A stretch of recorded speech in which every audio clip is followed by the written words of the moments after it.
বিশ্ব মানবতার মুক্তির দূত মাহেনার নয়নমণি নবীকুল সম্রাট যে নবী পথহারা মানুষগুলাকে অন্ধকার যুগের মানুষগুলাকে সঠিক পথ রাস্তা দেখিয়ে দিলেন সেই মহামানবের প্রতি অগণিত দরুদ বর্ষিত হোক। সকলেই বলেন সাল্লাল্লাহু আলাইহি ওয়াসাল্লাম।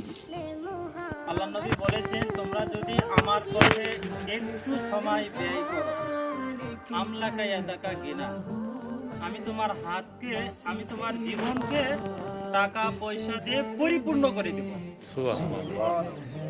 আর যদি আল্লাহর পথে যদি দাওয়াতি কাজে বিভিন্ন ভালো কাজে যদি সময় যদি না দাও, বলাম আসাদু ফাকরা, তোমার যতগুলা দরিদ্রর পথ আছে সবগুলাই আমি আরো কি করে দেব, ওপেন করে দেব, খুলে দেব, তোমার দরিদ্রর পথই শেষ হবে না।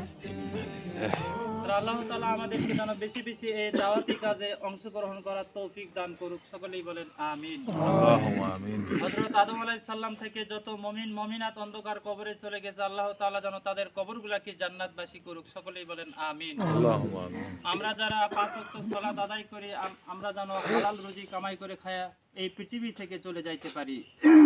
আমিন। আসমানে বালা মুসিবত আসমানে উঠাই নাও, জমিনের বালা মুসিবত জমিনে ডাবিয়ে দেখ। হে আল্লাহ, আমাদেরকে যেন হালাল রুজি কামাই করে খাওয়ার তৌফিক দান করে দাও। আমিন। আমাদের মাঝে বিভিন্ন রোগ বালা মুসিবত এসেছে, আল্লাহ তুমি আমাদেরকে এই রোগগুলা ভালো করে দাও। আযহিবিল বাস রব্বান নাস ওয়াশফি আনতা শাফি লা শিফাআ ইল্লা শিফাউকা শিফা আল্লাহ ইউগাদিরু সাকামা।